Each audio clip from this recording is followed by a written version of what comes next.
Konon di tempat ini kerap ada sosok noni-noni Belanda yang berkaki kuda dan pasukan Belanda tanpa kepala.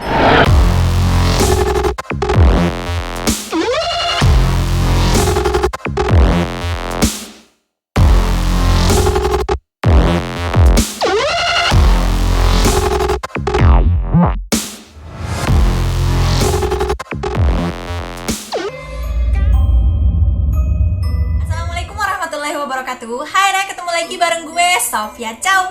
Jadi video kali ini Via akan membahas beberapa tempat angker. Karena memang kita hidup di Indonesia dan negara lain juga percaya jika kita hidup sebagai manusia, hidup berdampingan dengan yang namanya makhluk halus. Kalau Via pribadi sih percaya dengan adanya makhluk halus, dan tidak menutup kemungkinan jika Via percaya terus kalian ikutan percaya. Karena memang sebagian orang ada yang percaya dengan makhluk gaib, dan ada sebagian orang juga nggak percaya dengan adanya makhluk gaib. Nah, di video kali ini Via akan membahas tentang salah satu kota yang biasanya disebut-sebut sebagai kota istimewa, yaitu kota Yogyakarta. Selain Jogja ini dikenal sebagai kota wisata, terutama di pusat Malioboro, kota ini juga dikenal dengan budayanya yang sangat unik. Banyak dari masyarakat Jogja yang masih memegang teguh adat dan budaya yang sangat kental dengan mitos-mitos yang ada di dalamnya. Oleh karena itu, banyak sekali tersebar tempat-tempat wisata yang memiliki cerita angker di dalamnya. Dan kali ini udah Via rangkum menjadi 6 tempat paling angker di Yogyakarta. Seperti apa ceritanya? Tonton video ini sampai habis. Jangan lupa tekan dulu like, komen, dan subscribe, dan share ke teman-teman kalian. Harapan Via semoga channel ini bisa berkembang dengan baik dan bisa menghibur waktu luang kalian. Thank you, Rek. And then back to video. Yang pertama ada bioskop XXI. Dulu bioskop ini memiliki Swaleni Hero yang ada di lantai pertama, dan sedangkan di lantai atas ada bioskop Empire 21 yang memiliki 8 studio. Pada tahun 1999, bangunan ini mengalami kebakaran yang cukup besar tragedinya. Kisah itu dimulai pada bioskop Regent yang memiliki 4 studio mengalami kebakaran dan menewaskan 15 korban jiwa, dan 4 dari mereka tidak bisa ditemukan. Dalam kisah ini, Via ngambil kisah yang dialami oleh salah satu penonton bioskop XXI yang bernama Eva. Jadi, awal kisahnya itu si Eva dan teman-temannya semangat banget untuk menonton film di bioskop terbaik. Pasalnya, bioskop Empire XXI ini baru dipugar sehingga kondisinya masih sangat baru.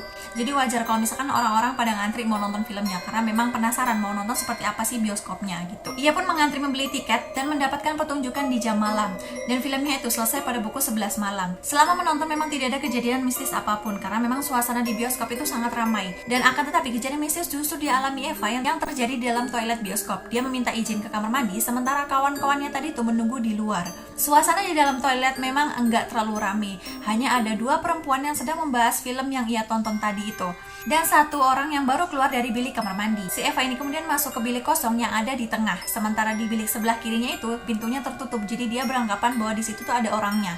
Pas di bilik toilet, dia ngedengar suara orang-orang yang sebelumnya itu tadi semakin ngejauh.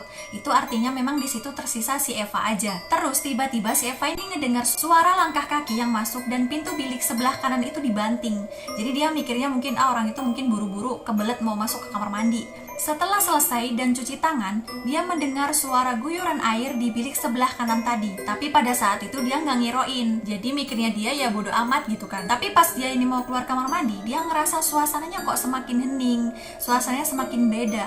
Bahkan suara gesekan resleting atau orang yang menarik tisu toilet pun nggak kedengeran sama sekali. Terus dia ini penasaran nih. Ternyata pintu toilet orang yang tadi tuh nggak dikunci, karena memang tanda locknya tetap berwarna hijau.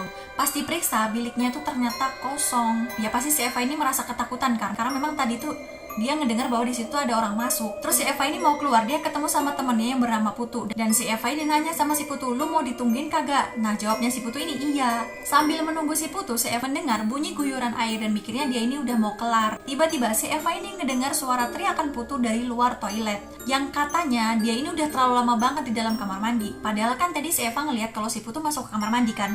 Nah ternyata itu bukan si Putu.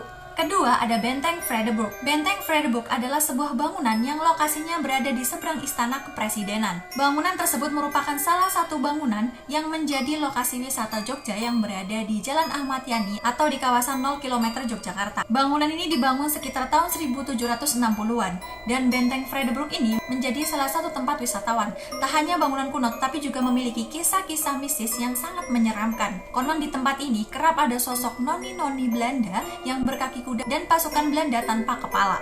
Benteng Vredenburg sendiri dulunya merupakan markas yang digunakan oleh pemerintah Belanda untuk bertahan dari serangan musuh pada masa penjajahan. Ketiga, Gereja Gotik Sayiden. Gereja Gotik Sayiden atau bernama lain Gereja Kidul Loji ini merupakan salah satu bangunan misterius yang dibangun di sekitaran Yogyakarta pada tahun 1980. Konon di tempat ini kerap ada sosok noni-noni Belanda yang berkaki kuda dan pasukan Belanda tanpa kepala. Benteng Vredenburg sendiri dulunya merupakan markas yang digunakan oleh pemerintah Belanda untuk bertahan dari serangan musuh pada masa penjajahan. 7. Namun bangunan ini yang terletak di Kampung Sayiden, Kelurahan Prawirotwijan, Kecamatan Gondokusuman, Yogyakarta ini sama sekali bukan gereja ataupun tempat ibadah lainnya, melainkan merupakan rumah priayi sekaligus pabrik batik yang kemudian ditinggalkan oleh pemiliknya.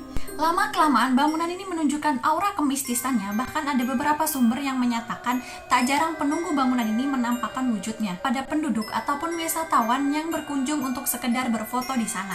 Keempat, Kandang Menjangan Kerapyak. Kandang Menjangan ini dulunya tempat pengintaian untuk berburu menjangan oleh Raja-Raja Mataram. Lama-kelamaan bangunan ini terletak di Jalan Kiai Haji Ali Mahsum, Panggung Harjosewan ini kemudian menjadi salah satu tempat angker di Yogyakarta. Saking angkernya, siapapun dilarang masuk ke dalam gedung ini tanpa didampingi oleh juru kunci. Jika tidak, risikonya dimulai dari penampakan hingga kejadian ganjil akan menimpa orang tersebut. Kelima, Plaza Ambarukmo. Siapa sih yang gak kenal dengan mall terbesar di Yogyakarta ini? Ternyata juga termasuk dalam bangunan terangker loh. Konon kemistisan Plaza Ambarukmo ini disebabkan lantaran mall ini dibangun di atas tanah pesanggahan peninggalan Sultan Hamengkubuwono ke-7. Spot misteri bangunan ini tempatnya ada di toilet lantai 1. Konon makhluk penunggu mall ini kerap sekali menjelma menjadi manusia, kemudian masuk ke dalam toilet yang ada di lantai 1, dan setelah itu tidak kunjung keluar dan menghilang begitu saja. Hal inilah yang sering membuat pengunjung dan petugas kebersihan di sana tuh merasa ketakutan, dan dia ngerasa kalau dia ini diganggu. Kan nama ada Goa Jepang.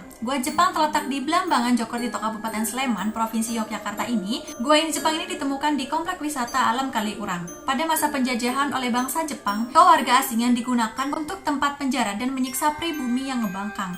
Setelah puluhan tahun berlalu, energi-energi negatif dari para arwah yang meninggal dalam goa kandang ini masih menghantui dan menjelma menjadi suara-suara tanpa wujud dan sosok-sosok yang mengerikan sering terdengar sampai ke rumah-rumah penduduk pada malam hari. Nah, itu tadi ceritanya. Semoga kalian terhibur. Jadi tadi cuplikan-cuplikan cerita horor yang ada di Jogja. Menurut kalian mana nih yang lebih serem cerita ini? Dan ada nggak sih dari kalian udah pernah main ke tempat itu? Share pengalaman kalian di kolom komentar ya. Sekian dulu cerita hari ini dari Via. Terima kasih banyak yang udah nonton dan mampir di channel ini. Jangan lupa share ke teman-teman kalian. And then as always support Via. Jangan lupa subscribe. Dan nyalain notifikasinya biar kalian gak ketinggalan kalau Via upload video baru. Thank you, Re. Bye-bye.